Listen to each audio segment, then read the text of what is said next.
What's going on, everyone? Welcome back to another week of The Retro Gamers, episode 82. Larry here. And Anthony here. I started slipping into that. Hey, everyone, welcome. Sunday.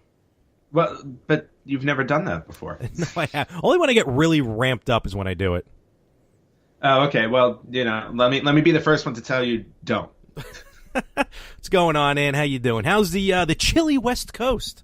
Oh, man, it's been freezing here. I mean, we're talking weather in the 50s. Oh, no. We're talking rain. There's even been wind. At a blistering 4 miles an hour. Hey, you know what? It gets cold here. Well, I'll have you know. I had 4 layers on Thursday night. Wow. Wait a minute. Wait, were you? I was at a hockey game. I was going to say, wait. As you quickly took it all off as you left the arena. Yeah, well, no, I mean, it was cold out, but as I took it all off to play hockey. There you go. Well, that sounds good. We had a nor'easter here, at least the night before. No, you didn't. You had a bomb cyclone. Oh, man, was that what they called? Is that another one of them bomb cyclones? You know, I've never heard of the term before. But then all of a sudden I see it all over like CNN and on Yahoo. It's like bomb cyclone hits East Coast. I was like, who the hell's making this up? I go. When did nor'easter get a new name? I was like, apparently if the wind kicks up to a certain degree, I think once it hit over 60, it's called a bomb cyclone. And I'm like, oh, okay, sure. Well, and apparently for the first time in the history of the Earth, it hit 60 miles an hour because bomb cyclone is the first time I heard it was last year. Yeah, I don't know. I've never heard of that term before. Well, it sure felt like a nor'easter. So, because it rained here, it snowed here, the winds, as we speak, there is actually a giant tree limb resting over some power lines. Thankfully, we have power in the house, though. So that sounds safe. Play with that. It's fantastic. So, pretty much, my landlord texted me while I was at work yesterday, sent me the photos. I'm like, ooh, that looks interesting. Then he's like, nice. And then he's like, just make sure no one parks underneath the hanging limb. I'm like, okay, good advice. Yeah.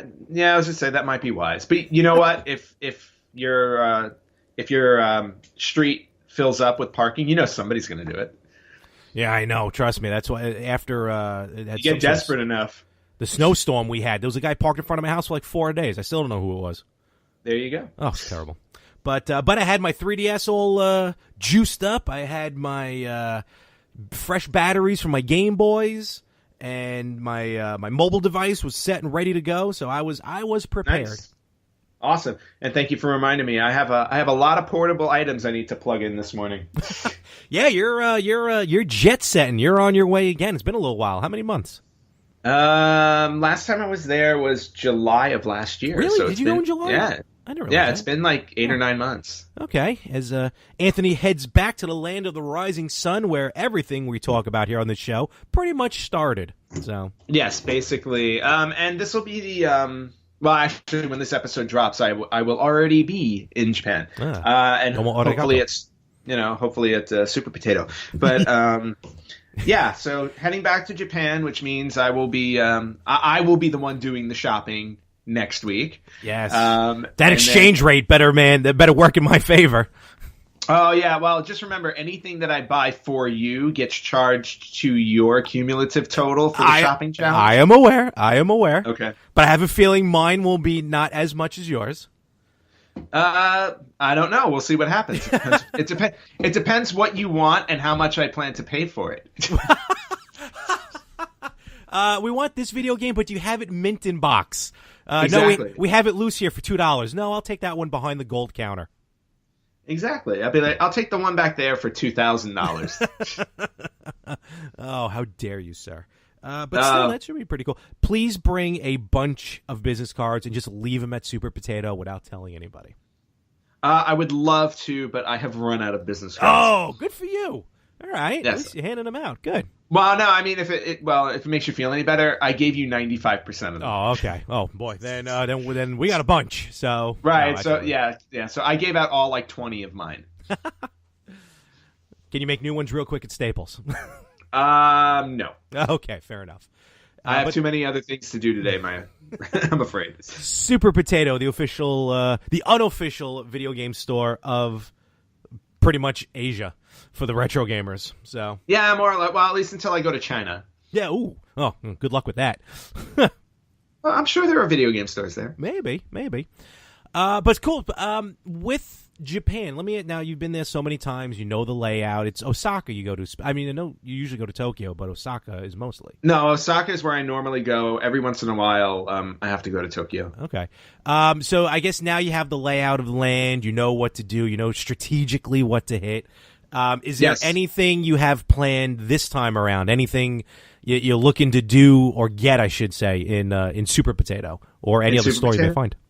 Yeah, it's funny because it was. I was going to tell you there was another store I found the very last time I was there because I was my boss had to take a different flight than me, and so I had to wait like an extra like 2 hours or something like that for my flight.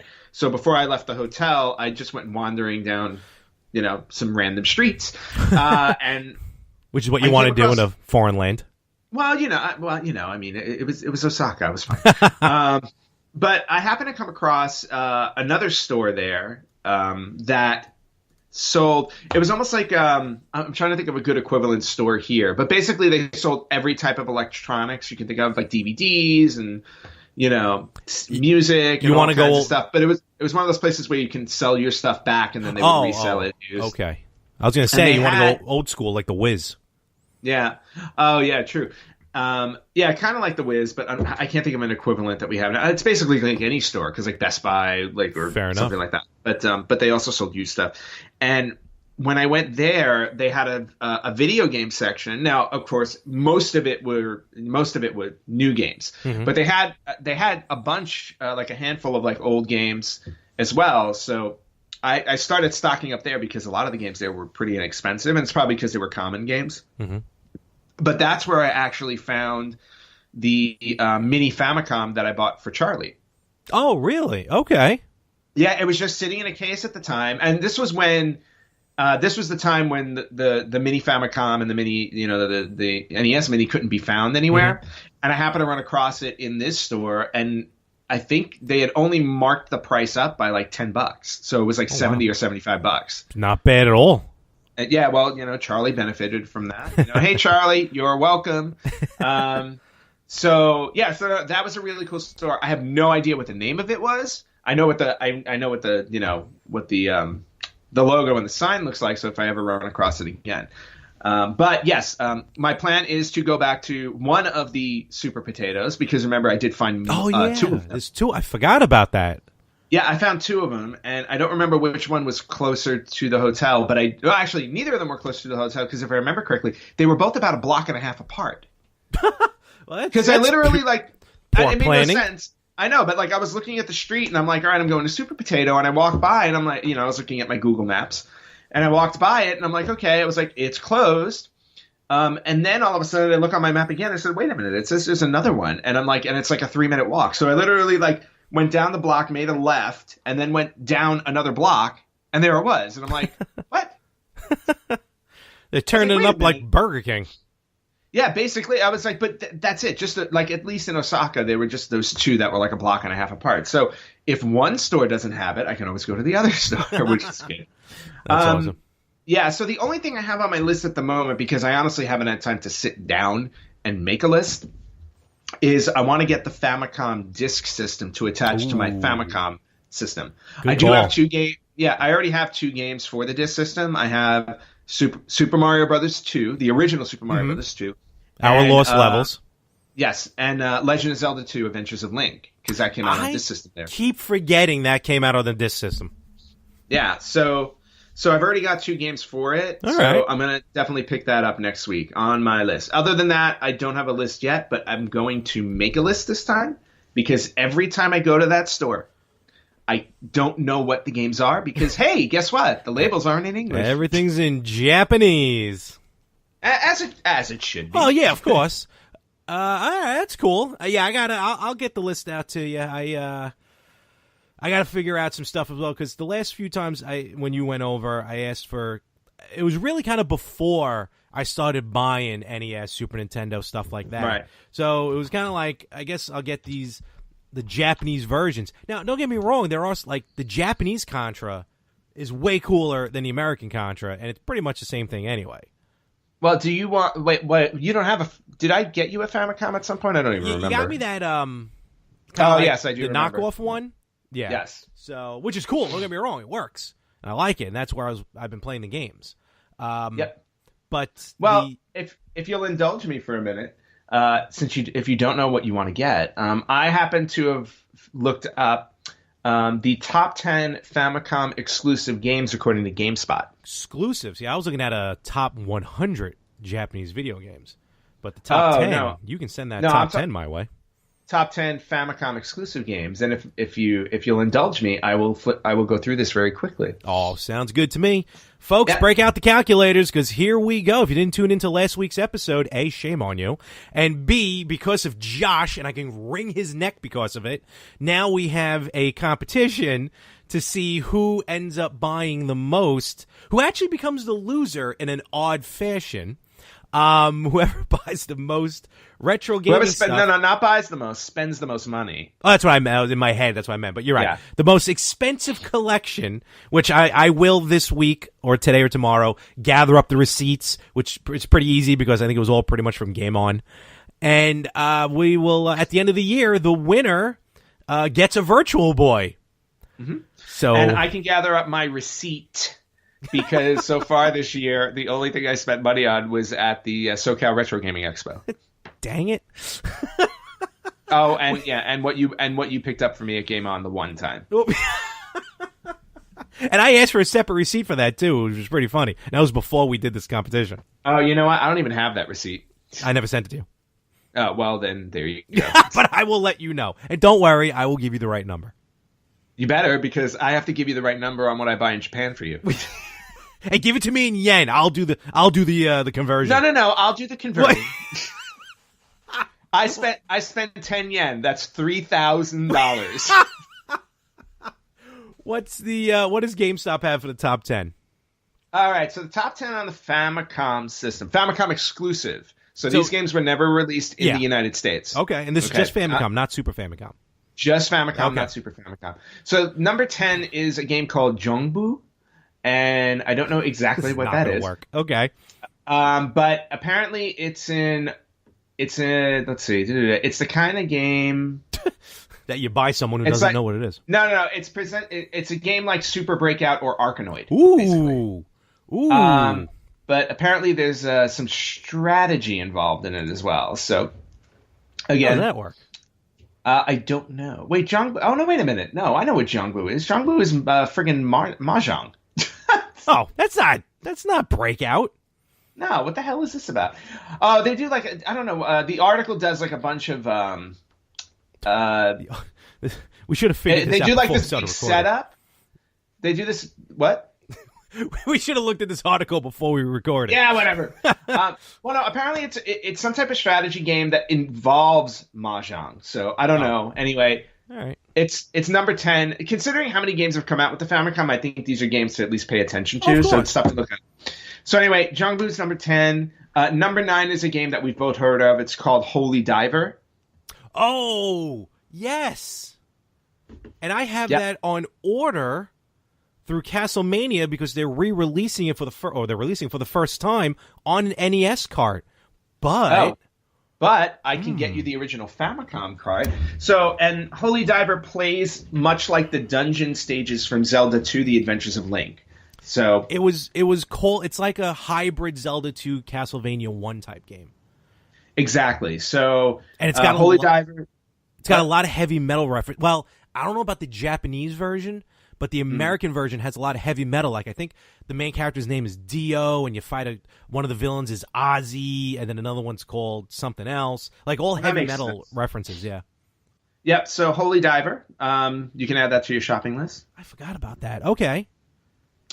I don't know how to say this exactly, but it looks like the number 8 is Dezeman or Dezaemon, Dezaemon. Sure. So it's kind of like I have no idea what the hell kind of game this is. We'll just give that one up. Okay. Yeah, I was like, let's just move on. Well, here's a capture, and you'll actually like it. Okay. They call it a do-it-yourself shooter game. See, that's a lot of work. Well, okay. I'll look into it.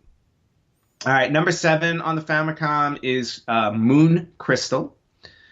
It's a typical platformer game kind of game with except it says the plot is very heavy and enjoyable. Okay, it sounds familiar actually.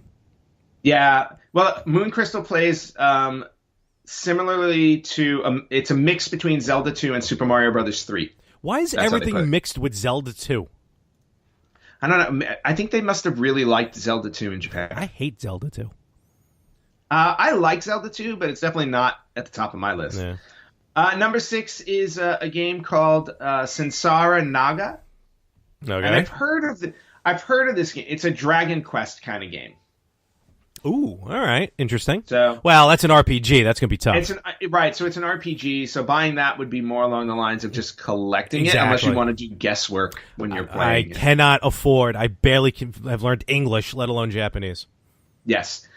The number 5 on the Famicom, Crazy Climber. Oh, I know what that. Yep, that is a classic arcade game. Actually, they just released the arcade game on the Switch. But it would be interesting to get it on the Famicom original, because the way the game works is you have to control each hand to climb. So it's really like a tandem gameplay. Mm-hmm. Well, that sounds like fun. Yeah. And then we have number 4, which is called Ninjara Ahoy. I don't know. Was there an exclamation point in that? Yes, actually, there was. That's what I figured. And it's also another. They call them like Dragon Quest clones. So I guess they came out with a lot of Dragon Quest like RPGs. Japanese love their RPGs. Okay, number 3 is Mahjong Tyson. Mahjong Tyson. Yes, like Man, Mike Tyson. I'm going to get you with your Mahjong. Well, that is a terrible Tyson. Never mind. Okay. No, I know, but no, never do that again, please. I really don't. So it's got like, see, these are weird games though because they have there are storylines in it. There's like RPG elements in it. I don't know exactly how this works. Okay. But anyway, let's just get to the end of this. Number 2 is Digital Devil Monogatari Megami Tensei. Wow, that's a long title. Yep. But let's see. It's the sequel in the franchise because there was Shin Megami Tensei originally. Shin, I know what Shin means first. There you go. Shin Godzilla, great movie. They are dungeon crawling RPGs. Okay. And then last but not least, number 1 is actually a game that I own. Oh. On the Famicom system. Okay. It is Final Fantasy III, which was released in the U.S. on the Super Nintendo as Final Fantasy VI. So you may have already played that one. 3 was 6? Yes. Oh, wow. I thought their 3 was our 1. No. Okay. Not to my understanding. Okay. I get so confused between those. So. Yeah, I know. So basically, and you know what? I mean, Final Fantasy III is like on a lot of people's list is one of the greatest absolutely RPG games of all time. Absolutely. So I'm sure playing Final Fantasy III on the original Famicom would be absolutely amazing. I own it. I would never be able to understand it. So, but that is, according to GameSpot, the top 10 Famicom exclusive games of all time. All right, cool. We're gonna have to look into that. We'll check it out. I will check it out actually. So you want to buy all 10, right? What? Wait a minute now. Hold on. As per this recording, which is contractually obligating, I did not say that. I don't know. That's what I heard, and I'm sure the listeners and our official for this contest, Josh, will agree with me. Does Josh have to buy the Virtual Boy? No. Oh, we should. Oh man. Oh well. All right. Well, Moving on. I will check that out. Boy, that's gonna be interesting. So, because I still have to come up with a list because there's actually now that I got the clones with the Super Nintendos and the Super Famicom, because I got a lot of Famicom games, but it's gonna be the Super Famicom that I'm gonna mostly focus on. And when I say focus, meaning my my traveling whatever. Anyway, going to go get the games and bring them back for me. So, well, I mean, yeah. Well, yes. How about that? All right, cool. So, I know you mentioned looking for the original Super Mario Brothers 2, looking for Zelda 2, and looking for a disc, Famicom disc system. I mean, how much do those disc systems go? Systems. The disc system last time I was there was actually fairly common. The used ones I think were about $50 or $55. That's not bad at all. I know. Wow. It'll definitely keep me under your number. You can buy the store, and I'm pretty sure you'll still be under my number, which is great. So, but yeah, so it's not very expensive. Okay. I want to say like the most expensive thing I saw there were a couple of games. Like they have games there that go for like 2,000 yen. I'm sure. 200,000 yen, which is about $2,000 US. I believe it. They better be in box, those games. Yeah. So, which one do you want? I'm thinking, there's games like, and I've seen the reproductions here. Like, for example, it's a reproduction, so it's on a Super Nintendo cartridge. But of all the Back to the Future games that have ever been released, there's only one good Back to the Future, and that's Super Back to the Future Part 2 for the Super Famicom. I already own it. At least I own the Repro American version. But for yourself, all joking aside, you should look into getting something like that because that game was really good. Oh, I'm definitely down to buy that. You know what I find interesting about Back to the Future is that I love playing the original NES game. Is it obnoxious and annoying? Yes. I was like, but I don't know why I love playing that game so much. You are in the minority on that one, my friend. Oh, no. I definitely am. And, it also brings up an interesting thing or idea of like, what are some of like the worst reviewed games that for some reason or another you love playing? Like it's like watching a bad movie but loving that bad movie. Exactly, which are basically all the movies you watch. What? But not all, most. Well, 95%. I am a fan of Rick Tracks and Mystery Science Theater, so it just goes hand in hand. Exactly. So, but it's like one of those. It's like it's a train wreck of a game, but you love playing it, and it's just an interesting thing. Like, can you name something off the top of your head, that is like a critically panned game, but you love playing it? Back to the Future is like at the top of my list. I'm looking at my list right now. You're right. That's got to be the one. There is that bit of a sadistic, love to play that game. I'm just trying to think right now. I can't think of another one. Yep. Well, I mean, I've played many bad games, but yeah, Back to the Future is definitely high on my list for one of them. And maybe it's a topic for another week that we can discuss after doing a little research. But absolutely. But yeah, and anybody who's listening to us, it's like we'd love to hear what you think. Sound off on our page, and it's like, hey, how about listing one of the a game that it got bad reviews, but you love to play. All right, and what do we got up now? Oh, we've got this week's Wacky Retro game. Ooh, I feel like it's been a while. All right, Wacky Retro.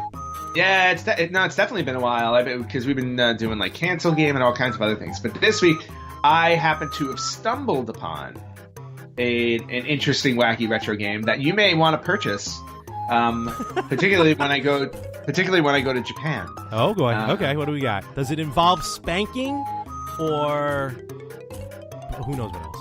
Well, let me tell you. This week's Wacky Retro game is titled "My Sex Slave is a Classmate." Wow. Well, Okay, so let me assume what the premise is.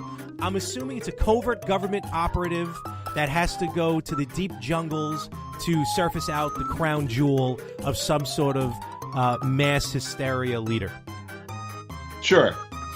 I'll take it. I knew it. Nailed it right on that. What do we got? What is this all about? Yeah, not even close. Okay, so My Sex Slave is a Classmate is the title of the game. It was published and developed by a company named Liquid. It was released on March 7th, 2003, so it is so happy 15th birthday Look to at that. It's an anniversary.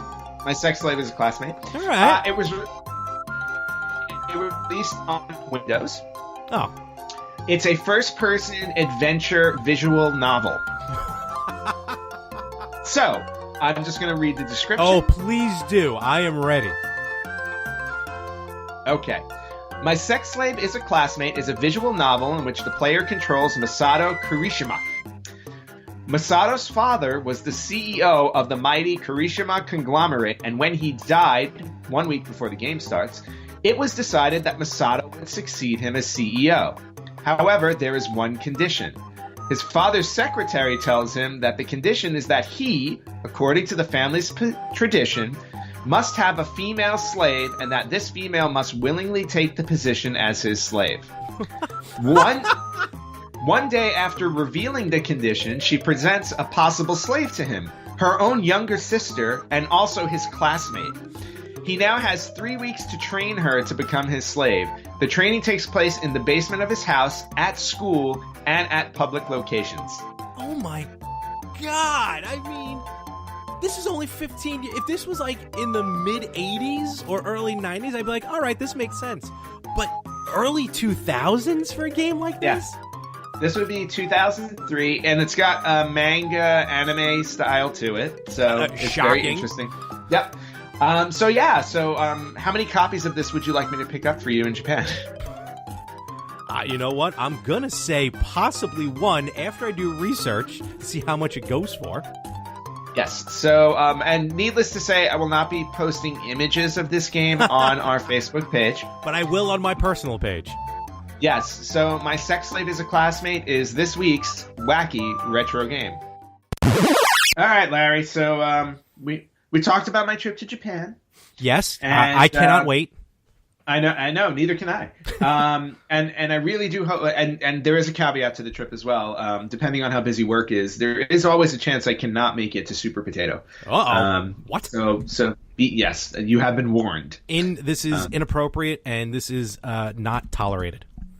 But anyway, aside from that, I was doing my usual scouring of the internet because I love to surf them interwebs, and particularly with retro game news, because it's not that easy to find out what is going on in the retro game world. Like, granted, there are some go-to sites to check out news, but for the most part, a lot of it is just kind of all over the place. Mm-hmm.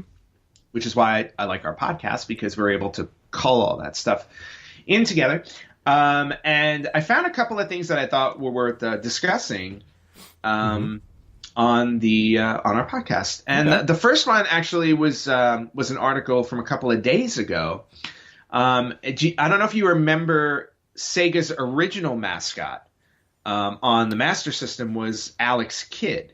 I was going to say that, yes, and the game Alex Kidd in Miracle World was released on the Master System, and it was originally, and Alex Kidd was supposed to be, a rival for Super Mario, because Super Mario was so big on Nintendo. Mm-hmm. But this article was released basically saying that the original Alex Kidd game was actually supposed to be a Dragon Ball game. So, really, yeah. So everybody knows like Dragon Ball Z and all that stuff. Like Dragon Ball is this really famous, manga and anime series that was created in 1984. Yeah.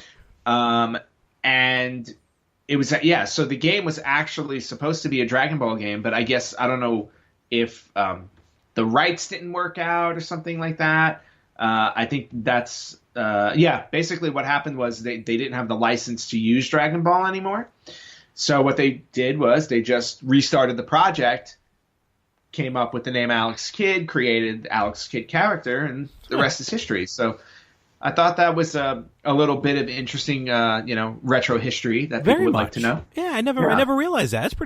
That's real. It's almost, I mean, it's so weird how a lot of these iconic games start off. I mean, Donkey Kong was supposed to be Popeye, so how that turned into what it is today, and then the game we eventually got for Popeye is almost like Popeye. We're going to add that to the Japanese list, but that's a separate point. Okay. But, it's weird. So now you would have had this iconic character of Dragon Ball Z, and it turned into what ended up being an iconic, I'll call him an iconic, homemade character. Yeah. No, he was an iconic character. Unfortunately, unfortunately for him, he was left by the wayside when Sonic came along. Oh, man, was he ever. Yeah. That blast processing did it to him. Yeah, blast processing. Gotta love it. But yeah, so kind of cool thing to know. Yeah. Something else that you may or may not have known this week was that there was a PC port of Chrono Trigger released this week. And, really? Yeah, and if you don't know Chrono Trigger, Chrono Trigger is arguably one of the greatest RPG games of all time. I constantly put that at the top, at the top of my list, or second, depending on the mood I'm in. I had you this close of buying a Chrono Trigger on Super Nintendo, original cartridge, on sale. I know, but I didn't. And it was on sale, so you would have saved money. That's right. But I didn't, because I psychically knew the shopping challenge was coming. Oh. Don't underestimate me, Larry. So anyway. Was this on Steam? It was on PC, so probably. Yeah, I'm assuming everything's on Steam nowadays. Yeah, everything is pretty much on Steam. However, the port to the PC is getting lambasted like crazy. Really? Yes, because Square Enix did not release the original Super Nintendo version of Chrono Trigger.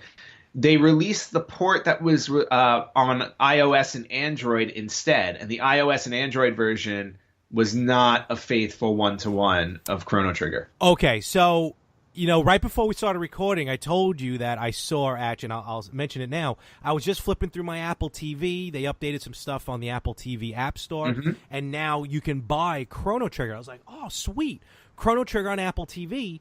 Because I have the PlayStation version of Chrono Trigger on the PS3. It's a classic version. Right. But it's so annoying because even though it's downloaded onto the PS3, there's still load time. And the load time on Chrono Trigger on the PlayStation port is terrible. Every time you switch a screen, it's loading. So I saw this good one. News, you're going to Game On today, so you can pick up Chrono Trigger for SNES. Or for Apple TV for $10. So... now, does this version, because I just want to see if it's the same one, and then you can continue on, does this have, 2 new dungeons, and, the graphics are all jazzed up? Yeah, I believe so. And so I think that's that's part one. of the problem. Okay. So, yeah, people are not really? happy about this. Oh, man, yeah. I would. That's kind of a shame. It's usually nowadays, well, you know what? I can see that. I was just about to say, nowadays people like the updated graphics, but our whole podcast is about retro gaming and the love of that old school feel to it. Exactly. So I can, as I talk, I can see the frustration, which now is questioning my purchase. Exactly. So you should just go buy the original one on the Super Nintendo today. Is there? Does it mention any options of maybe dialing back the graphics or anything? No, I don't think there are. Alrighty, because a lot of games do that also. Alrighty, interesting. Yep.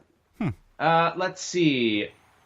Apparently, do you remember a game? No. Called Donkey Kong 3, The Great Counterattack? No, the only Donkey Kong 3 I know is with the epic hero of all heroes, Stanley. Yep. Yes. However, in 1984, there was a game released called Donkey Kong 3, The Great Counterattack.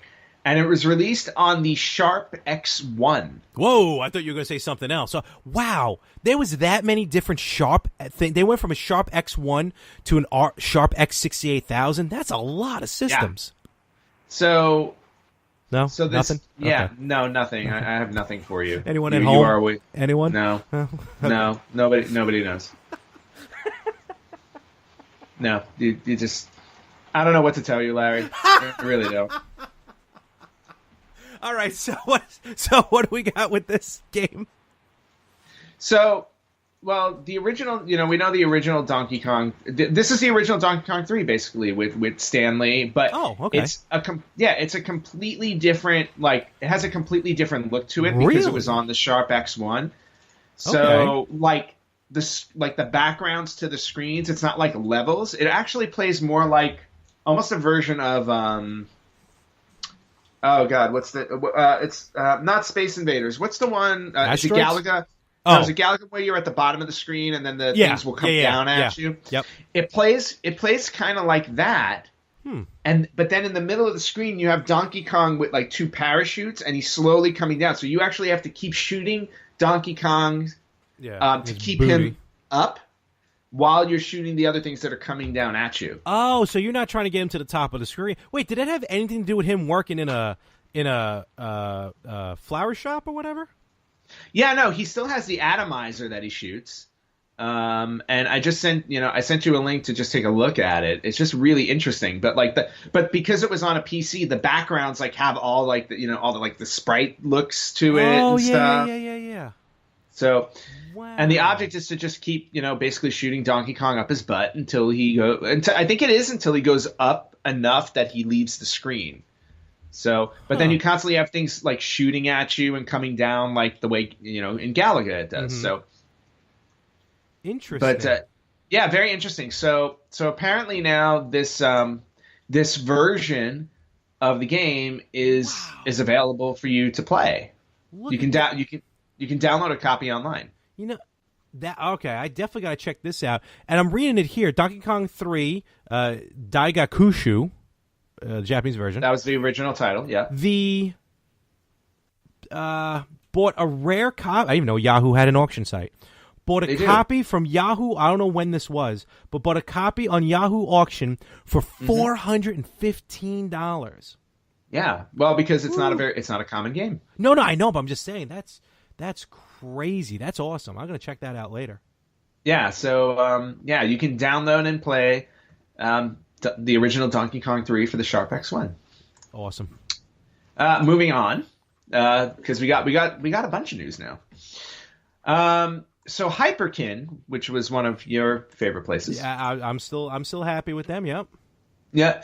Okay. So Hyperkin is releasing, or has just released, a new version of the Superboy. A new version. Okay. Yeah. So the Hyperkin Superboy. If anybody doesn't know what the Superboy is, it's a handheld version of the Super Nintendo that you can put Super Nintendo cartridges in, and you can actually even plug in your Super NES, or at least on this version, you can plug in your Super NES controllers to it. Yes, I've seen that. They've had that, yeah. Yeah, so the new version of the Superboy is widescreen, so you can toggle between 16:9 and 4:3. Thank God. So for those of you who like that, it's an option. It also has an AV output. Oh, so sweet. So you can conceivably use this as a Super Nintendo. And right on the road. Yep. That's cool. So for anybody out there who's looking for a portable version of a Super Nintendo, Hyperkin Superboy is the way to go. Yeah, absolutely. That's pretty sweet. Yep. Hyperkin's good. Them and Retrobit. The two of them, good stuff. And staying with Hyperkin, people in the UK should be rejoicing because this month, Hyperkin has announced that the Super Retron HD will become available in your territory. Oh, good for them. It's about time. Wow, that's a few months difference. I'm shocked. The Hyperkin, the Super Retron is wonderful. Actually, I own it. I got it with the pre-order, so I got it in January. It's a great clone. UK fans, you're gonna love it. It's a great replacement. Not a replacement, just just something to use instead of your original Super Nintendo to kind of save the Super Nintendo. And not only that, you got the HDMI input, so it's going to look beautiful on the TV. There are a lot of clones out there. I have the Hyperkin Super Retron. I also have the Retrobit Super Retro Trio, which also has a Super Nintendo. Both are excellent systems. There's also an analog Super NT, which I originally had on order. Which That's is getting also, rave reviews too. I've tried it. Actually, the Long Island Retro Gaming Expo was next to us at the Aviator Expo, and they had the Super NT. It's gorgeous. It's a Super Nintendo, as close to an original Super Nintendo you can have without Nintendo's logo on it. So tremendous, and it's $180-something. Now that's without a controller. You can use your original controllers. Don't get me wrong, but that's without a controller. So when I had it on order, with shipping, it was like $200-something. Worth every penny. I'm not knocking it. Worth every penny. But so is the Super Retron HD, which was about $70. Worth every penny. Yes, the color may be a little different on the Super Retron, on the Hyperkin version. But if you haven't played these games in years, you're not going to really notice. Don't go on YouTube. Don't let these YouTube reviewers say, oh, look, the sprites on this one is so much clearer than the sprite on this one. Yeah, when you zoomed in, you're looking at it right up at the screen. Please. For what it's worth, Super Retron. And the UK, I'm assuming it's also going to be maybe about 60 or 70 pounds or euros, whatever they use over there. So worth every penny. Check it out. Guys, enjoy it over in the UK. You're going to love the Super Retron HD. I do. Yep. Now, the Super Retron also plays Super Famicom cards, too, if I'm not mistaken. It does, because actually, let's face facts, all Super Nintendos do. You just have to pop out that little tab on the inside. So True. All they did was just not include the tab. All right, well then, so I look forward to your shopping list for Super Famicom games as well. I already mentioned earlier, looking for a Popeye now, so you put that on the list. Well, that's Famicom, though. Yeah, Super Famicom. No, there was a Popeye in Super Famicom. Oh, get out. Yeah. Oh, interesting. Yeah, put it on the list. I may have to pick that up for myself. Popeye was my first word. But I won't, because then I'd be spending money. So check out the Super Retron over there. Our friends over in jolly old England. No. See, this is how we lose listeners. Not saying that not saying that we do, but if we did, this would be why. Okay. So moving on to the last bit of retro news that I have for today. I don't know if you remember, we posted this on the Retro Gamers a couple of months ago, but Bob Wakelin, who was responsible for a lot of the cover artwork for some of our favorite games back in the 80s and 90s, passed away in January. Yeah. Now, and he's responsible for some of the most iconic covers. One of them being one of the games that you love the most, which is Contra. Love that game. Yes. So apparently now there is a video game art collector who is seeking out one specific piece of artwork that Bob Wakelin did, and it's actually the artwork for Contra. Oh. Because I don't know if you know this, I don't know if our listeners know this, but back in the 80s and 90s, the way that video game covers were created they were actually painted on a larger scale, and then they were photographed and printed onto the packaging. Really? So if you ever look at your games and you see that some of them, like the stylized design to them or the way that they're colored, because back then it wasn't digital. No. You didn't really, there weren't, heavy computer graphics design programs like Photoshop and Illustrator and stuff like that. So, this was the way that they created the labels.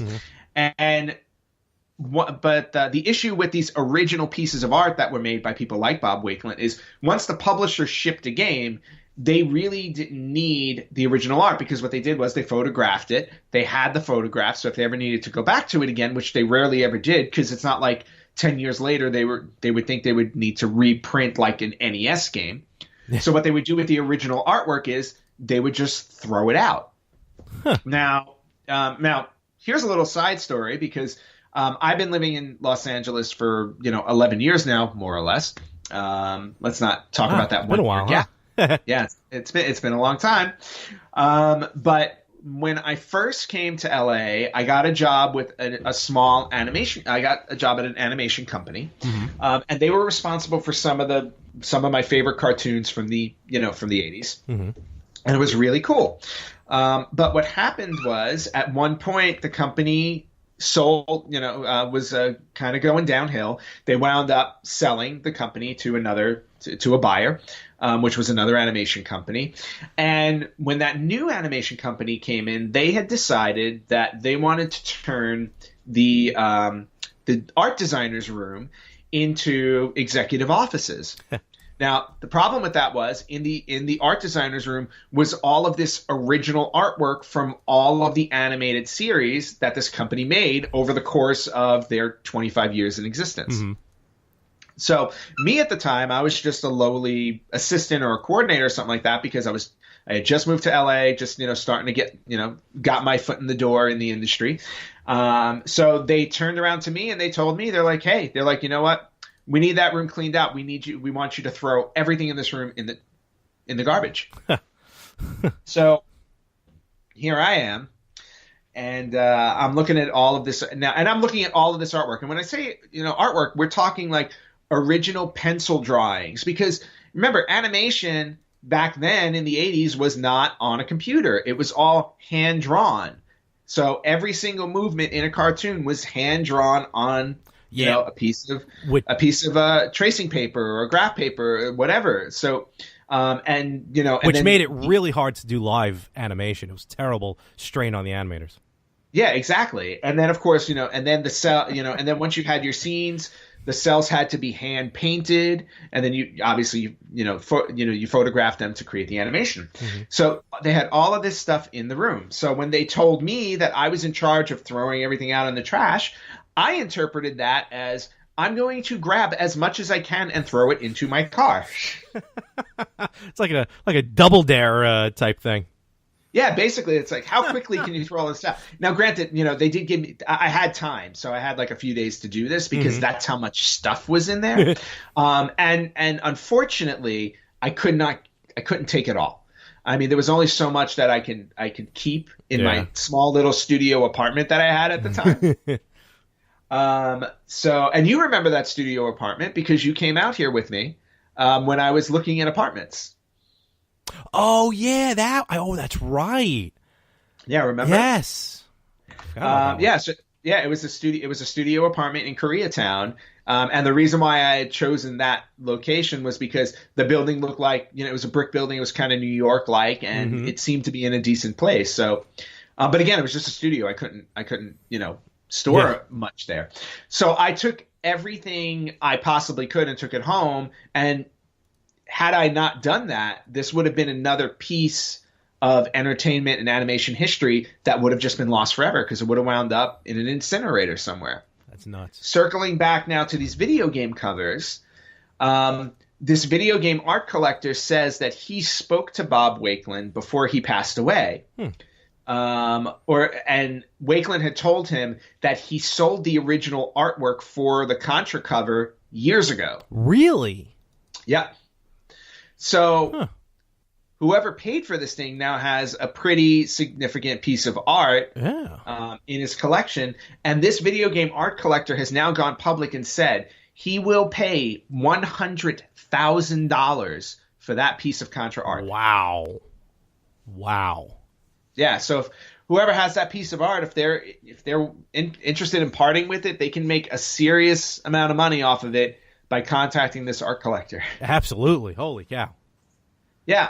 And that's pretty much everything I've got for some retro news. But I thought it was an interesting news week. A lot of stuff to talk about. Yeah, no, it's a lot of good stuff. Goes to show retro sometimes is what's happening today as well.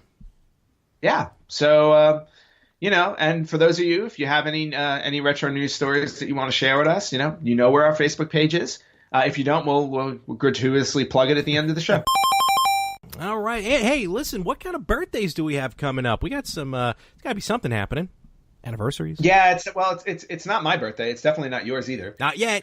We're in March. No, not yet, but, yeah, I know it's in March, but it's not now. I do accept gift cards. All right, so what do we have happening? Do you accept bills? I get enough of those every month. Because that's what you're going to get when I come back from Japan. All right. So So we've got just a couple of special retro birthdays we would like to give a shout out to. Okay. First off, happy 30th birthday to the Game & Watch widescreen versions, and there are more than one. The Game & Watch widescreen versions of Balloon Fight, Climber, and Super Mario Brothers. Ooh, so all right. 30 years ago this week, those handheld Game & Watch widescreens were released in the U.S. Cool. I gotta check out those widescreens. We used to talk when we used to do This Week in Gaming. That seemed like every week there was a new widescreen. Yeah, exactly. Yeah, and there were way more Game & Watches than I remember. Honestly, and right? And if you want any of those Game & Watches, Larry, I will happily get them for you at Super Potato. We'll talk. They actually. they had quite a few of them when I was there. I'm sure they did. And then the second retro birthday that I wanted to share, or fourth, if you want to count each one of those separately, we are saying a very happy 22nd birthday to a game that both of us hold near and dear, Super Mario RPG Legend of the Seven Stars, which is also currently on the Super NES Mini, or the SNES, as I like to call it. Nope.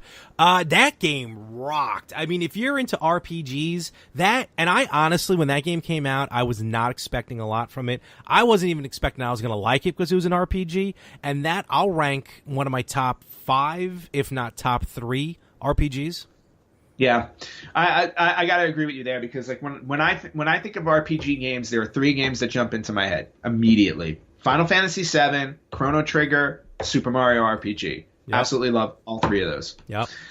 And plus, Super Mario RPG, if you do not know, is pretty much the only game in which Geno, the character, made his debut and exists. I believe he did find his way into one other game, but they don't really use that character at all. And I gotta say, he was like the best character in the game. He was fun. I loved Geno. So yeah, happy 22nd birthday, Super Mario RPG, and that is this week's Retro Birthdays.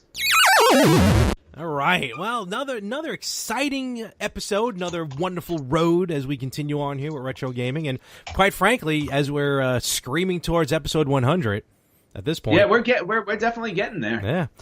Slowly but surely, in every torturous week. Well, you're going to be mixing it up a little bit over there in Japan. When, by the time, like you said, by the time this drops, you're already going to be there. But by the time we're recording this, you're leaving when? Tomorrow? Yeah, time? I am leaving. Yes, I am leaving. Or when this drops, I will have left on Sunday. Okay. And for those, what? How long are you going to be there? I'll be there for a week. I'll be back on Saturday. Oh wow. Okay. So, yeah. So, which to be honest with you, on the ground there, it's really only about about 5 days. That jet lag throws you off so bad. It's very confusing. Yeah. So in other words, so for those of you who don't know, the time difference in between Japan and at least the Pacific coast on the U.S. is 16 hours. So when I travel to Japan, I jump 16 hours into the future, and then when I come back from Japan, I jump 16 hours into the past. So when I get back, I'm actually reliving hours I've already lived in Japan. So you're 2000. I'm basically making up the hours that I lost traveling there. So your 2017 was actually like a day and a half longer than everyone else's? No, it was still the same time. Oh. It all evens itself out because, like I said, the 16 hours I lose, I wind up gaining back. That's so true. it's all relative. That jet lag will get you. I mean, I understand that. But as a human being, with a human body, your body doesn't know these things. So it's always great because when I go to Japan for these short periods of time, no matter what time I go to bed, my body wakes up at like 1:30 in the morning because would be like my normal time when I'm in the States. However you factor that in. Yeah. So I get 2 to 3 hours of sleep a night if I'm lucky when I'm there. Terrible. And I have trouble sleeping like when I'm on vacation. Like when I go to New Orleans in about a month, that's only like an hour time difference from where I am.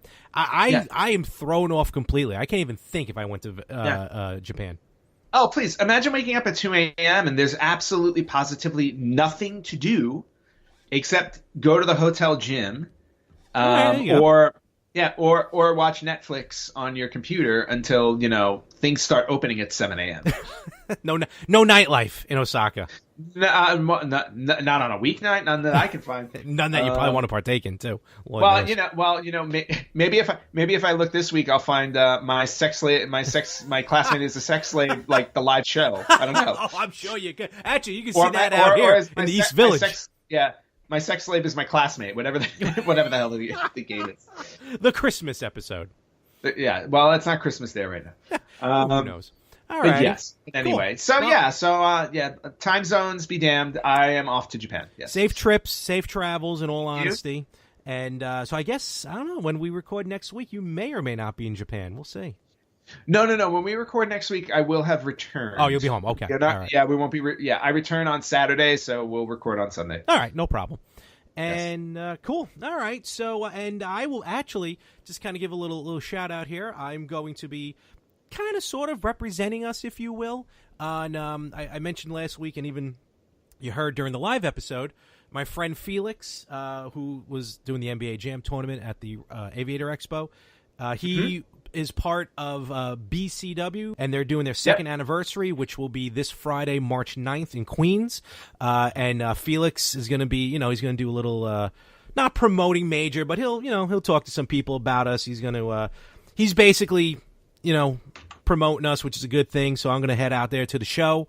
Check out the show. Should be fantastic. I mean, everyone knows we're both huge wrestling fans, and I've really got onto the indie scene recently, and I can't wait to check this place out. The old Elks Lodge in Queens, New York, which is where think we were when we got accosted by the 16-year-old security guards pushing us out of the way. Oh, yeah, I remember that. And then our friend Anthony Chu, host of the In the Yang podcast, was verbally assaulted by all the wrestlers on that same evening. And visually. I forgot about that. All right, anyway. So if you're in New York, if you're in Queens, check it out. Friday, March 9th, Queens, New York, at the Elks Lodge. BCW, second anniversary. That should be fun. Great show. Wish I could be there. Yeah, it's all right. I'll be there. I'm going to represent us. And I'll find our boy Felix, say hi to him as well.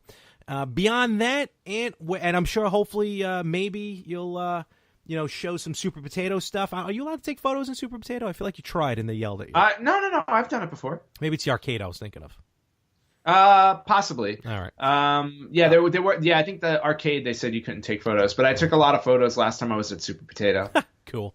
So speaking of which, Ant, where can everyone find all of our photos that we post and all of our media? I don't know. Okay, so I will. You can find us at on our Facebook page, which is probably our most active page, which is www.facebook.com/retrogamerspodcast. You can find us on Instagram at @the_retrogamers. You can find us on our website at theretrogamers.com. You can listen to us on Spreaker, Amazon Alexa, iTunes, and this is where I always forget stuff. Much.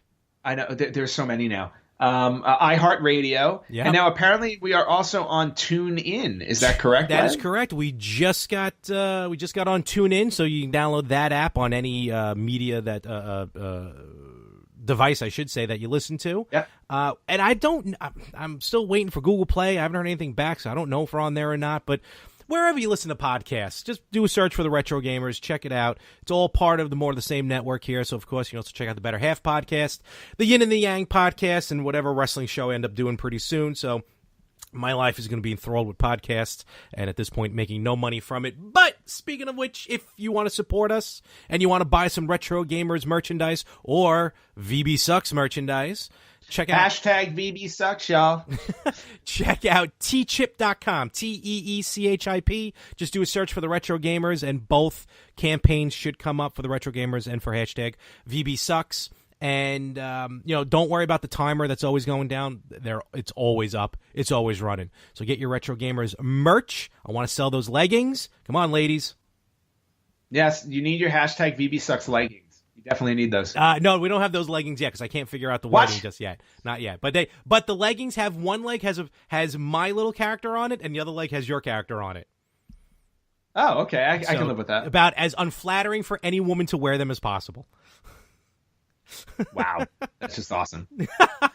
And folks, with that, check us out every week. Follow us, subscribe, and most importantly, be right here next week when we come back for a new episode of The Retro Gamers.